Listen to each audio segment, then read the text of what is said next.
When a tourist threw a dirty handkerchief into the face of a royal guard, the crowd froze, expecting an angry reaction or even chaos. Instead, his unexpected response silenced everyone, turning gasps into applause. But it didn't stop there. What followed became a powerful lesson in respect and tradition that took the internet by storm.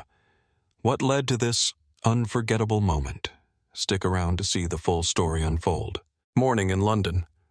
The city breathes with a cool drizzle. Raindrops slide off rooftops and glisten on cobblestones, as if nature itself decided to lend some dramatic flair to the day. Amid this gray splendor stands Jonathan Ridley, a royal guard. His red uniform, golden buttons, and impeccably polished boots, every detail of his attire is a challenge to modern chaos. His face remains inscrutable, his gaze focused, a paragon of discipline, a silent reminder that honor and tradition still matter. Around him, a crowd of tourists buzzes like a swarm of bees, endlessly searching for something to photograph or trivialize. Laughter, the clicking of cameras, and murmured comments fill the air. "He doesn't even blink. Do you think we could make him laugh?" Words hover as if the guard is merely a theme park attraction, not a symbol of monarchy.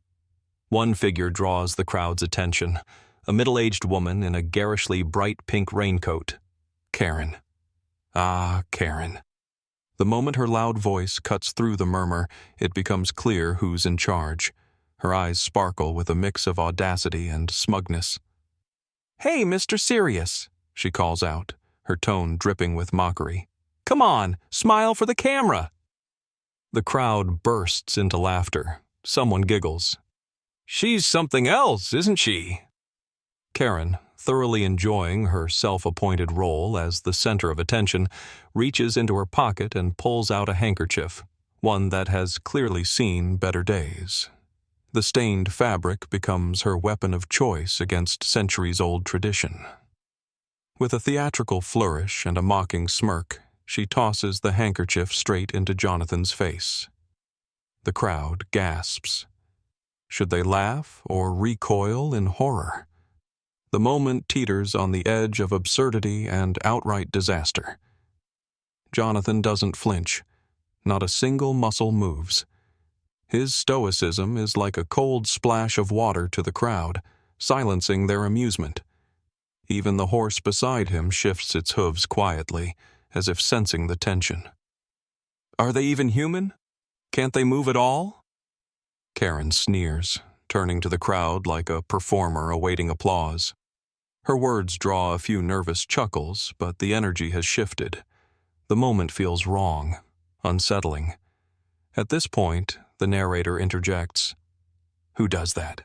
Seriously, we all know the Royal Guard is a symbol, not a circus act. But clearly, not everyone gets that." The crowd stands in stunned silence. Time seems to freeze as everyone waits to see what will happen next.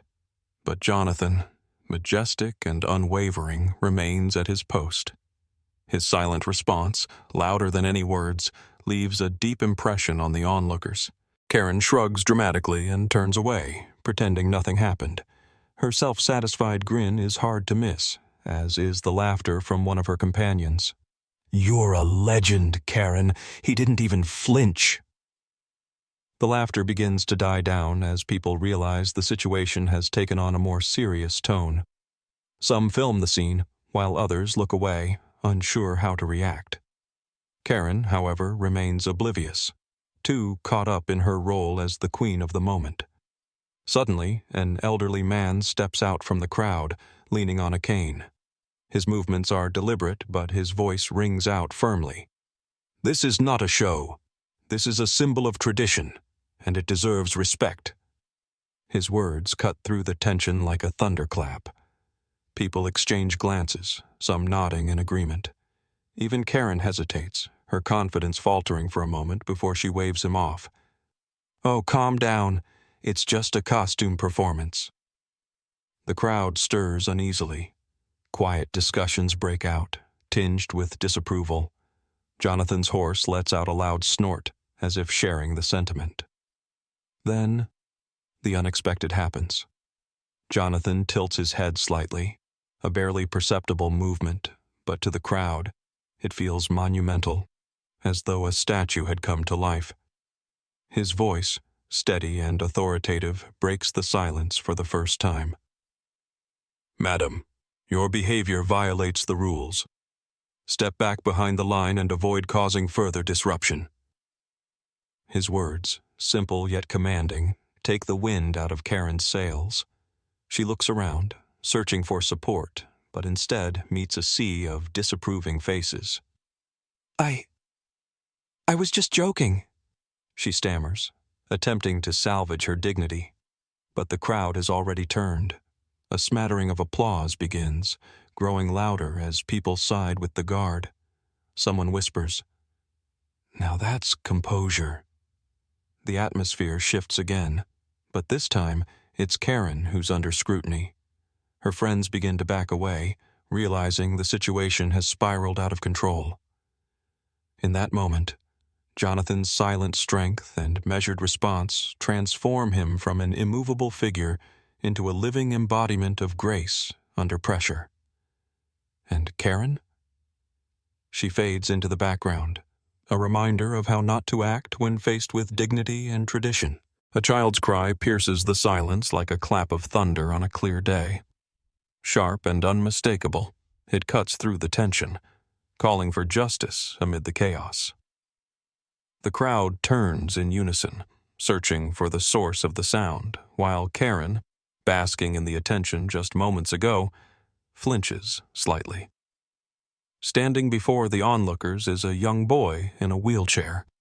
His face is scrunched in tears, and his wide, frightened eyes dart around at the raised voices and bustling movements. His mother bends over him, trying in vain to calm him. The atmosphere, already heavy with unease, grows nearly unbearable.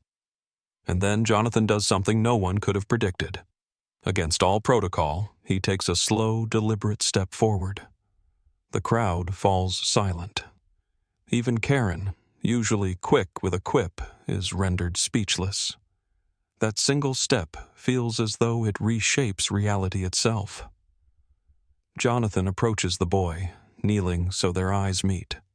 His face remains stoic, but his actions radiate profound kindness. When he speaks, his voice is quiet yet steady, commanding attention from everyone nearby. "It's okay, little one. You're safe." The words are simple, but they carry immense weight. It's as if they're spoken by the very spirit of British tradition, embodying protection and compassion for those in need. The boy's response is immediate. His crying softens, and the fear in his eyes begins to fade. He looks at Jonathan and gives a small, trembling nod. His mother whispers a heartfelt thank you, her voice shaking with emotion. The elderly man with the cane, who had been observing everything, nods approvingly and declares loudly enough for all to hear, "That's what true dignity looks like." His statement sparks a ripple through the crowd. People murmur among themselves. Some begin to clap, while others capture the moment on their phones. Karen's earlier antics now seem glaringly out of place. Her friends retreat further, trying to disassociate themselves from her. Karen herself steps back, her once confident demeanor fading fast. The narrator can't help but chime in. "And now, who's in charge here? I think the answer is clear.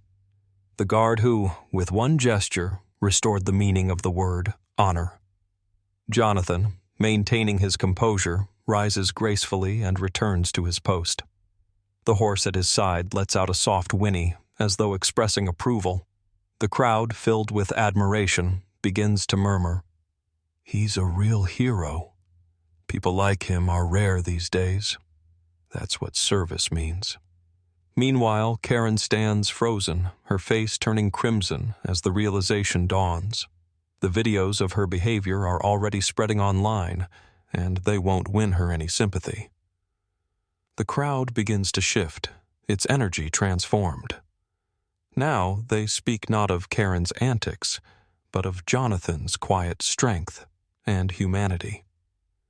Still as a statue, he once again embodies the greatness of the Royal Guard. The crowd parts slowly, like a wave making way for a ship. The boy in the wheelchair and his mother make their way forward, avoiding eye contact with those around them. The faces in the crowd display a mix of emotions: awe, relief, and a touch of shame. Even the most indifferent among them seem to understand they've witnessed something far beyond an ordinary day outside the palace.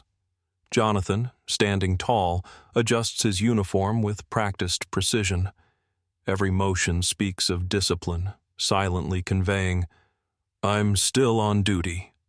His horse lets out a gentle snort, as if sharing the sentiment. The moment feels perfect, a harmony of tradition and humanity. Then, breaking the tension, the elderly man with the cane begins to clap. His applause, quiet at first, grows louder, reverberating like a drumbeat of approval.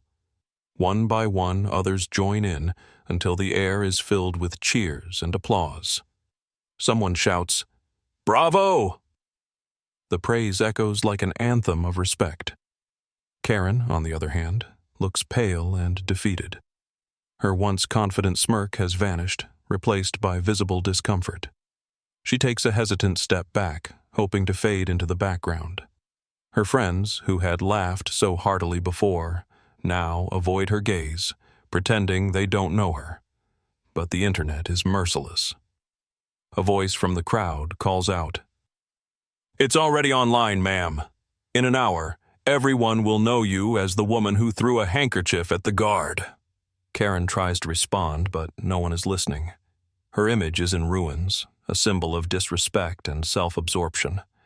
Meanwhile, Jonathan stands firm, unmoved by the commotion. His silence speaks volumes, a triumph of integrity over vanity. A young man with a camera watches him with genuine admiration and says, "We all have a lot to learn from him." Another tourist nods in agreement. These aren't just guards, they're true defenders of tradition. As the crowd slowly disperses, no one leaves unchanged. Each person carries with them a memory of honor, dignity, and the importance of respect for culture. Jonathan remains motionless, as though nothing had happened. Yet everyone who passes feels the weight of having witnessed something extraordinary. Greatness doesn't shout, it resonates in silence.